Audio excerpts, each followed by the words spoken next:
Le Grand Matin Sud Radio, 7h-9h, Jean-Jacques Bourdin. Donc Éric Revel est avec nous, ça nous concerne Éric. Oui, vous êtes devenu un spécialiste des crypto-monnaies. Je n'y comprends strictement rien, je vous dis tout de suite. Alors, c'est un nouvel Eldorado ou pas?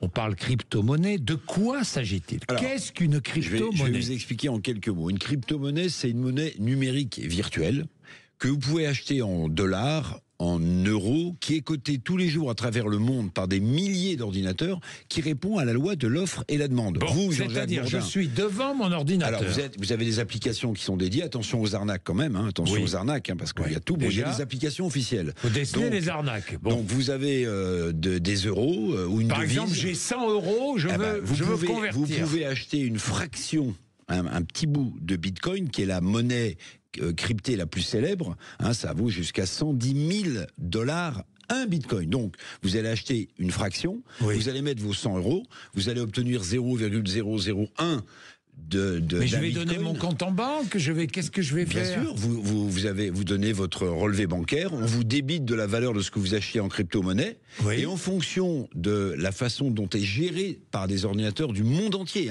c'est totalement transparent en fait, c'est de l'offre et de la demande, vous achetez, quand vous estimez que vous devez revendre, on vous rétrocède ce que vous avez gagné en euros. Je peux revendre quand je veux. Bien sûr. Alors après, ces monnaies, attention, elles sont ultra spéculatives. C'est une façon de jouer en bourse. Alors non, parce que quand vous jouez en bourse, vous achetez des actions d'une société qui existe. Là, c'est une monnaie numérique et virtuelle qui dépend de l'offre et la demande. Je rappelle quand même que 12% des Français, c'est pas négligeable, ont aujourd'hui en portefeuille des crypto-monnaies. Et le phénomène est tel, Jean-Jacques, que l'Union européenne vient de se doter d'un cadre réglementaire pour sécuriser les épargnants sur leur achat et vente de crypto-monnaies. Et puis attention, il y a un euro numérique qui est à l'étude. On aura les résultats. Oui, on aura les résultats à la fin de cette année, pour savoir si un euro numérique est lancé.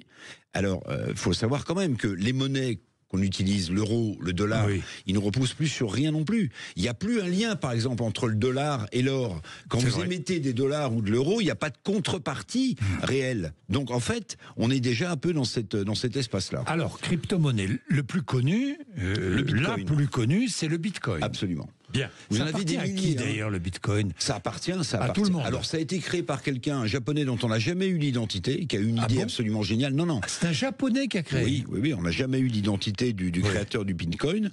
C'est la plus connue. Il y a quand même, attention, il faut le dire, j'insiste, il faut être prudent.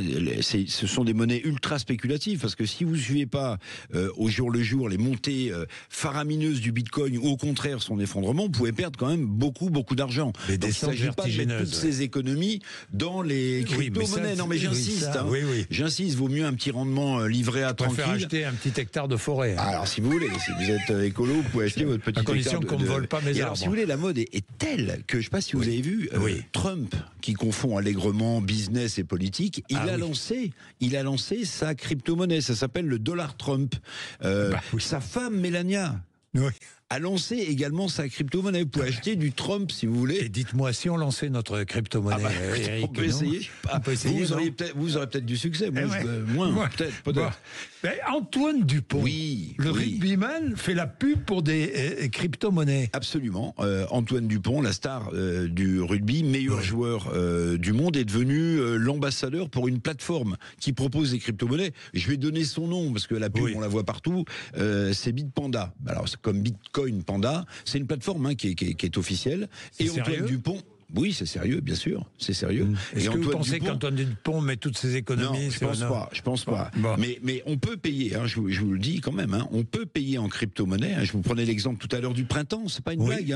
Vous pouvez vous faire vos courses au printemps, si vous avez un compte en crypto-monnaie, en payant en bitcoin. Le printemps accepte les bitcoins. Mais je vous le dis encore, parce que j'insiste, c'est quand même fondamental, c'est hyper spéculatif.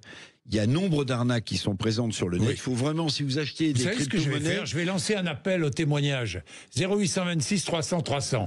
Vous possédez des bitcoins. Vous faites partie des 12% de Français qui ont des crypto-monnaies. Appelez-nous. Voilà. Vous faites partie des Français qui ont des crypto-monnaies. Appelez-nous.